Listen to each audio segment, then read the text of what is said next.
তোমরা সকলে তো জলের বৃষ্টি দেখেছো, কখনো কি তোমরা বাতাসার বৃষ্টি দেখেছো? চলো আজকে আমি তোমাদের বাতাসার বৃষ্টি দেখাবো। আজ আমি চলে এসেছি আমাদের গ্রামের এক কালী মায়ের মন্দিরে।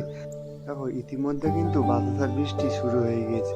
এখানে এত পরিমাণে বাতাসা রোদ দেওয়া হয় যে তোমাদের ধারণার বাইরে। প্রায় 900 থেকে 1000 কেজি পর্যন্ত রোদ দেওয়া হয়। হ্যাঁ, ঠিকই শুনেছো, 1000 কেজি পর্যন্ত দেওয়া হয়। প্রতি বছর এই বিশেষ দিনটিতে প্রচুর মানুষের সমাগম ঘটে। প্রচুর দূর দূরান্ত থেকে মানুষ এখানে আসে এই মায়ের মন্দিরের পুজো দেখতে।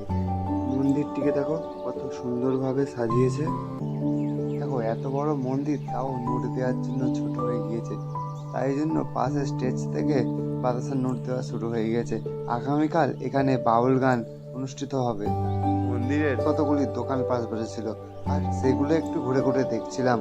তো আমি মেলা ঘুরি, তোমরা আরো মিনি ব্লগ দেখার জন্য চ্যানেলটাকে সাবস্ক্রাইব করে দাও।